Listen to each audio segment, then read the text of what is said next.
जय जवाहर। आज मरड़ गोमके जी के 118वीं जन्म दिवस है। जयपाल सिंह मुंडा जी हमें हमारा गौरव देने वाले हैं। हमारे जन्मस्थान दिलाने वाले हैं। आपका पारिवारिक नाम प्रमोद पाहन था, लेकिन हम सब प्यार से गौरव से मरड़ गोमके कहते हैं। टकरा गांव के खूंटी जिले के रहने वाले आप माँ राधामुनि और पिता अमरू पाहन जी के परिवार में जन्म लिए। कोयतुर समाज और झारखंड आंदोलन के आप सर्वोच्च नेता हैं। आप एक प्रमुख राजनीतिज्ञ हैं, पत्रकार हैं, लेखक हैं, संपादक हैं, शिक्षाविद हैं, अभिनेता हैं और एडमिनिस्ट्रेटर भी हैं। आपने झारखंडी राज्य के दर्शन, संस्कृति, पहचान और झारखंडी राज्य के लिए अपना पूरा जीवन संघर्ष में व्यतीत किया। जिस तरह जयपाल सिंह मुंडा जी ने कोयतरों के इतिहास, दर्शन, राजनीति को प्रभावित किया, जिस तरह से झारखंड के आंदोलन ने अपने बयानों, संगठनात्मक कौशल और रणनीतियों के साथ भारत की राजनीति और समाज में खुद को आपने स्थापित किया। 3 जनवरी 1903 में पाहन टोली में आपका जन्म हुआ। सब आदिवासियों की तरह आप गाय भैंस चराते हुए अपना जीवन बिताए। छोटा सा घर और वो भी ढह गया था। गरीबी आदिवासियों का एक अभिन्न अंग है, लेकिन इस गरीबी से कैसे आप उठे, कैसे उठना चाहिए, हम सब के लिए आपका एक मार्गदर्शक रूप में आप हमारे सामने हैं। संत पाल प्राइमरी स्कूल में टकरा में आपकी प्राथमिक शिक्षा हुई। रांची में 1911 में आप फिर हाई स्कूल में दाखिला हुए। 18 में आप इंग्लैंड गए।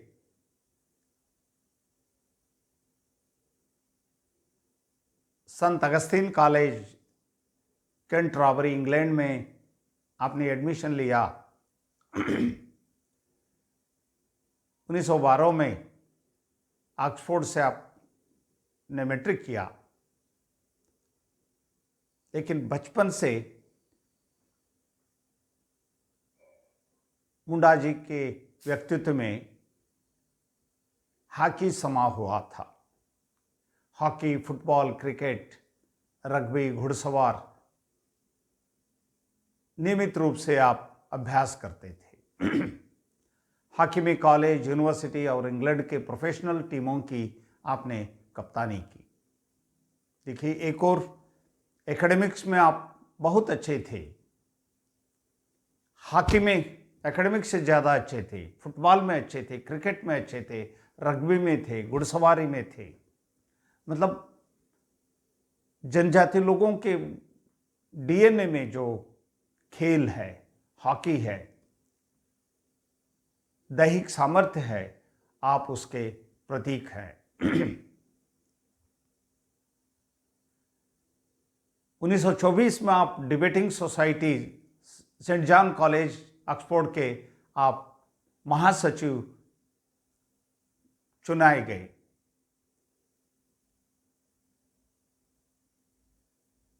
और आप ऑक्सफोर्ड यूनिवर्सिटी के जर्नल ICS में लगातार नियमित रूप से खेल कूद के बारे में लिखती थी। साथ ही द टाइम्स जैसी प्रमुख पत्रिकाओं में खेलों के बारे में आप लगातार लिखते थे। इससे ये सिद्ध होता है आपका व्यक्तित्व विविध प्रतिभा वाला एक व्यक्तित्व था। 1925 में आप ऑक्सफोर्ड हॉकी ब्लू चुनाए गए। Indian student hockey federation England में आपने उसकी स्थापना की। 1926 में आप ऑक्सफोर्ड से MA किया। फिर ICS के लिए आपका चयन किया गया। एक ही बरस में आपको ICS से त्यागपत्र देना पड़ा, क्योंकि आप 1928 में भारतीय ओलंपिक हॉकी टीम के कप्तान बनाए गए थे। उसमें आप जाना चाह रहे थे, लेकिन वहाँ के ICS से आपको अनुमति नहीं मिली। तो अब हम समझ सकते हैं उस समय में ICS का क्या महत्व होता था, लेकिन आपने उसको त्यागपत्र दे दिया। आपने समझा हॉकी में खेलना भारत माता की सेवा का एक प्रतीक है, देश के लिए मुझे ICS त्यागना पड़ेगा, तो वो पीछे नहीं हटे। फिर 28 में कप्तानी भी उन्होंने छोड़ दी। बर्मा शेल कंपनी कलकत्ता में आप एग्जीक्यूटिव बने। मोहन बगान कलकत्ता के हॉकी एसोसिएशन के आप सेक्रेटरी बने। बंगाल हॉकी एसोसिएशन के आप सदस्य बने। इंडियन स्पोर्ट्स काउंसिल के सदस्य बने। भारतीय अखबारों में खेल समीक्षाओं के बारे में आप लगातार लिखते रहे। इस तरह आपका मरड़ गोमके साहब का जीवन लगातार खेल के साथ, नौकरी के साथ, नौकरी छोड़ने के साथ, संगठन के साथ जुड़ते रहे। आप भारतीय समाज में ऊपर आते गए।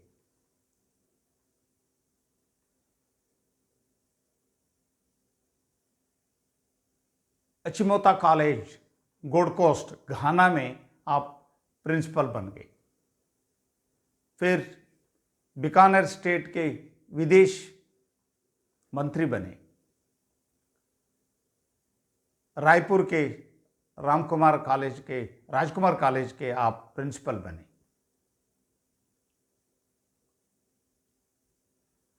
फिर राजकुमार कॉलेज की नौकरी छोड़ने के बाद आप पटना गए, रांची गए।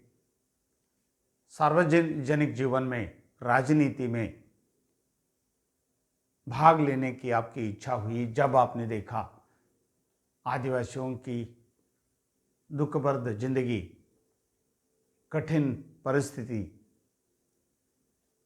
जनजातीय लोगों का शोषण, स्त्रियों का शोषण, इनकी गरीबी देखते हुए आपने सोचा कि हमारे लोगों के लिए हमको कुछ करना है। 1938 में आपने आदिवासी महासभा के नेताओं के साथ मुलाकात की। 1920 में आप आदिवासी महासभा में शामिल हुए, उसके अध्यक्ष भी हो गए।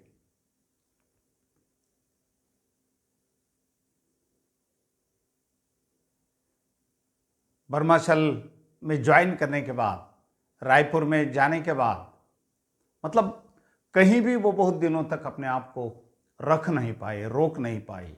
उनमें एक तरह की बेचैनी थी कि आदिवासियों के प्रति, अपने जनजातीय लोगों के प्रति, कि मुझको जनजाति लोगों के लिए कुछ करना चाहिए।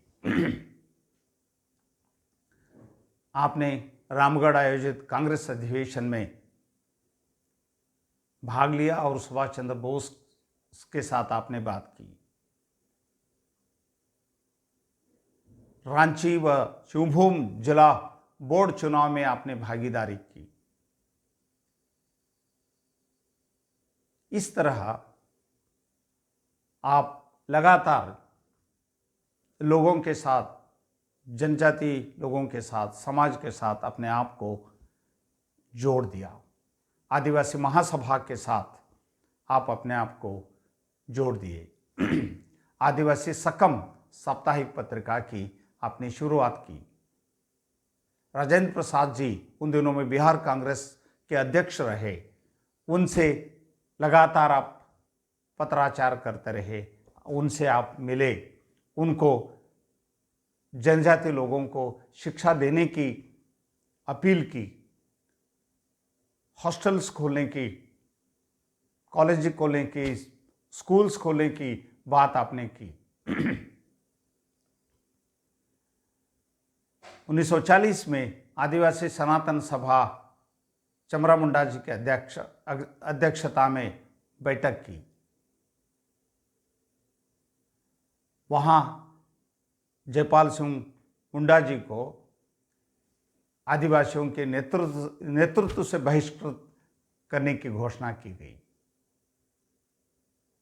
तब तक आप सेकेंडरी बोर्ड ऑफ एजुकेशन के सदस्य रहे।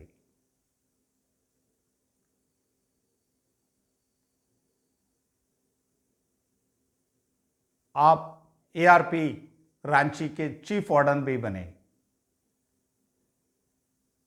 इलेक्शन में खड़े हुए, हार गए।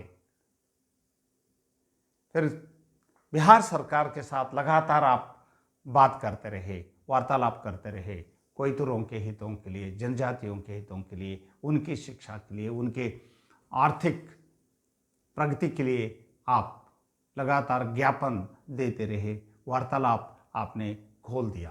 पहली बार बिहार सरकार को लगा कि जनजाति लोगों के बीच में एक नेतृत्व उभर रहा है, एक आदमी आ गया है जो अंग्रेजी बोल सकता है, अंग्रेजी में लिख सकता है, अपनी बातों को ठीक से रख सकता है, जिनके पास संपूर्ण डाटा है लोगों के कष्ट के बारे में, लोगों की चिंता के बारे में, लोगों की शिक्षा के बारे में, आदिवासी महिला के आरोग्य के बारे में, बच्चों के बारे में, दिकों की समस्या के बारे में, भूमि के अतिक्रमण के बारे में मुंडा साहब के पास बहुत ही सतर्क तर्क और आंकड़े रहने लगे। वो बात करने लगे लोगों से। 1946 में संविधान सभा के लिए आप चुनाए गए।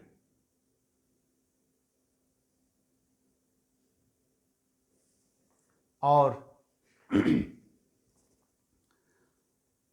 वर्ल्ड एंड पार्लियामेंट्री अफेयर्स के आप कमेंटेटर भी रहे।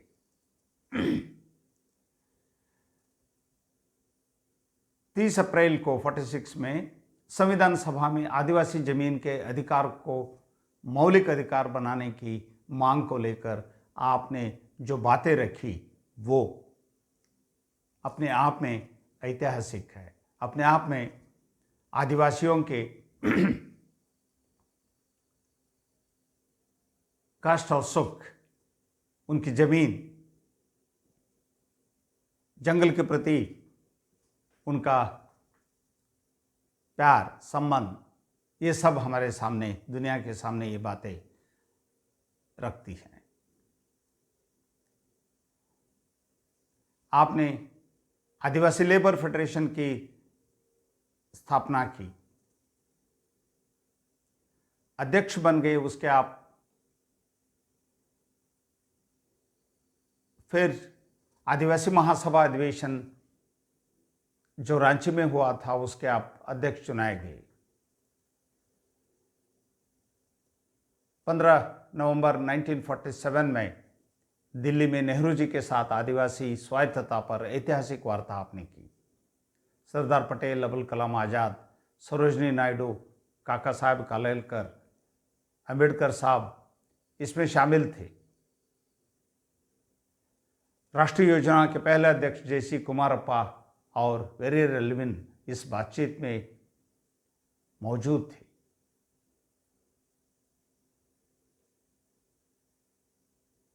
और जहां जहां भी देश में आदिवासी जनता को कष्ट हुआ, पीड़ा हुई, शोषण हुआ, आपने आवाज बुलंद की। उड़ीसा सरकार द्वारा सरायकेला सरगांव में आदिवासी लोगों का जो जनसंहार हुआ, पहली बार आपने उसके खिलाफ आवाज उठाई। 11 जनवरी को 1948 में आपने चाईबासा में विशाल प्रदर्शन किया। उस प्रदर्शन को आपने संबोधित किया। ये देश में पहली घटना है कि आदिवासियों का संहार तो होता रहा, शोषण होता रहा, उनकी जमीनें छीनी जाती रही, उनके खिलाफ आवाज उठाने वाले राष्ट्रीय स्तर पर कोई नेता नहीं थे। आप नेता के रूप में उभर गए, आपने आवाज उठाई, पत्र पत्रिकाओं ने अपनी आवाज को बुलंद किया। झारखंड की देशी रियासतों का जो बिहार में विलय के जो बातें हुई, तब आपने प्रमुख पात्र उसमें निभाया।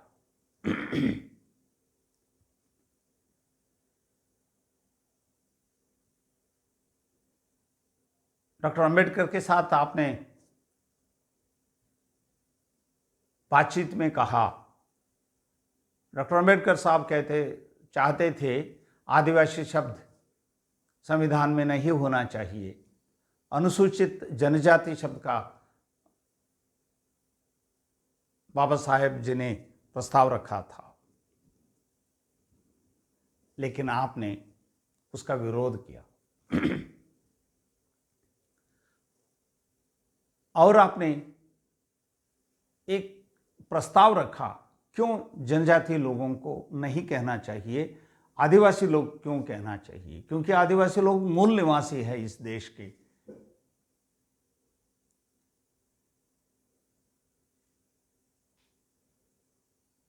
उन्नीस 1950 में जनवरी में आपने झारखंड पार्टी की घोषणा की।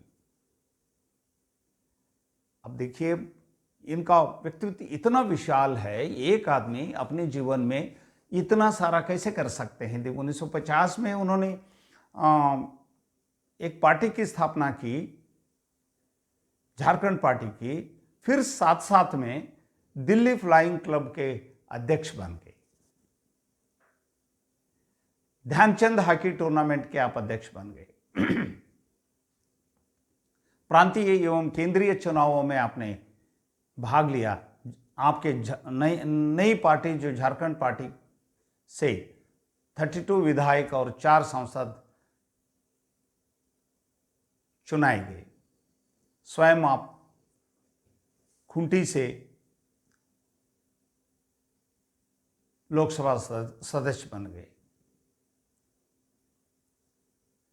इस तरह लगातार रेलवे बोर्ड में शेड्यूल कास्ट, शेड्यूल ट्राइब एवं other backward classes scholarship committee में, प्रेस कमीशन में, एस्टिमेट कमेटी में आप लगातार मेंबर के रूप में, अध्यक्ष के रूप में काम करते रहे। अपनी छाप, अपना सिग्नेचर आप छोड़ते रहे। पार्लियामेंट स्पोर्ट्स क्लब के आप जनरल सेक्रेटरी बने। जब अप्रैल में पटना में राज्य पुनर्गठन आयोग की बैठक हुई। आप स्वतंत्र झारखंड राज्य आदिवासियों के लिए होना चाहिए, ये ज्ञापन आपने दिया।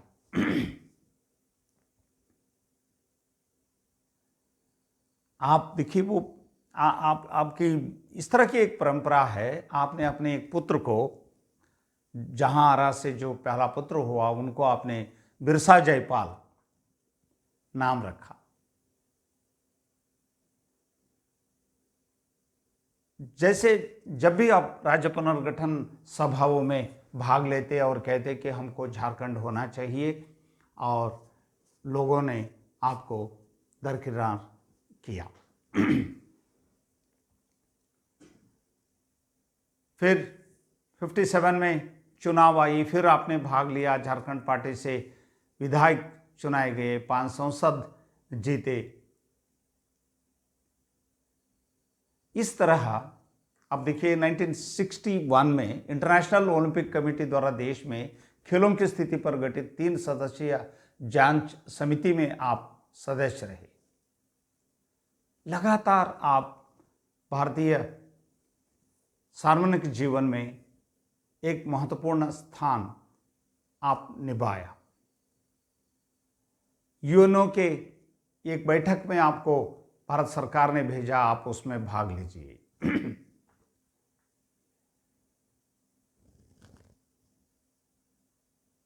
झारखंड पार्टी का विलयन हुआ कांग्रेस के साथ। कुछ लोगों ने आपका विरोध किया, कुछ लोगों ने आपका सम्मान किया, लेकिन इतिहास बताता है आप उस समय में जो निर्णय लिया वो सही निर्णय था। आप उपमुख्यमंत्री बने, पंचायत एवं सामुदायिक विकास विभाग का प्रभार आपको मिला था, फिर आपने त्यागपत्र भी दे दिया। इस तरह लगातार आपके जीवन में उतार चढ़ाव रहे। आप सदस्य बने, सदस्यता त्याग दी, आप मंत्री बने, मंत्री पद से आपने त्याग दिया।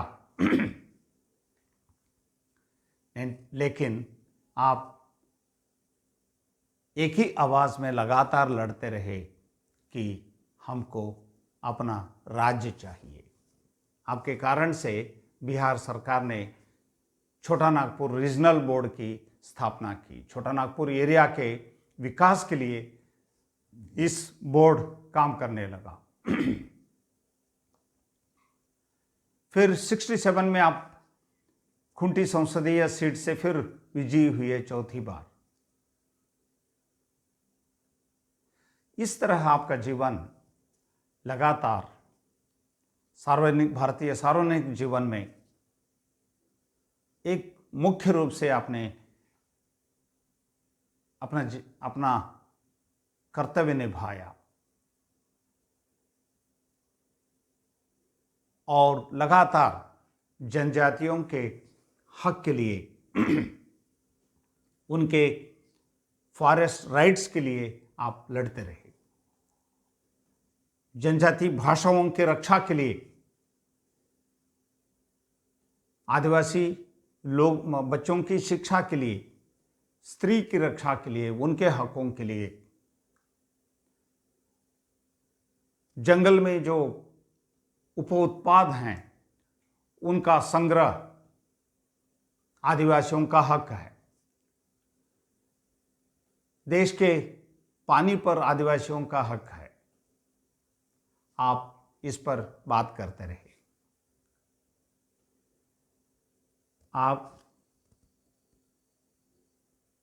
जनजाति लोगों को, देश के आदिवासियों को एक संवैधानिक अधिकार दिया। संविधान में उसके डिबेट्स में आदिवासियों के हक के बारे में, उनके स्थिति के बारे में, उनके कल्चर के बारे में,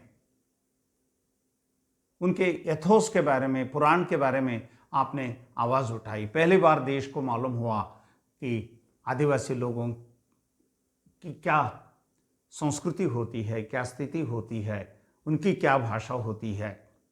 क्योंकि उसके पहले लोग समझते थे कि आदिवासियों की कोई भाषा नहीं होती, आदिवासियों की कोई संस्कृति नहीं होती, क्योंकि उनकी जुबान नहीं होती, वो बोलते नहीं। आपने इन जुबानहीन समुदाय को जुबान दिया। आप पत्रकार के रूप में हमारे कष्टों को, हमारे दुखों को, हमारे सपनों को आपने साकार का रूप दिया। आज हम इस समय में, इस दौर में जहां आदिवासी समाज माइग्रेट हो रहे हैं,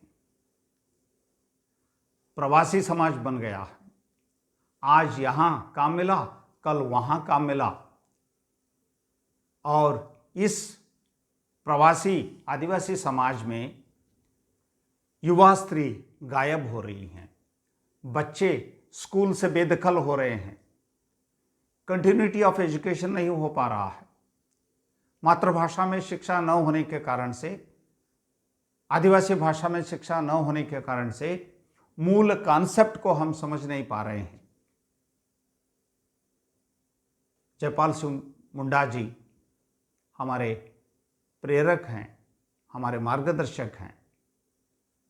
आप हमेशा हमारे साथ हैं, आप हमारे साथ रहेंगे। हमारी आदिवासी समाज की जो युवा पीढ़ी है, जो बहुत बड़े संकट में हैं, कष्ट में हैं, आप हम सबका मार्गदर्शन करेंगे। जय हिंद, जय भारत।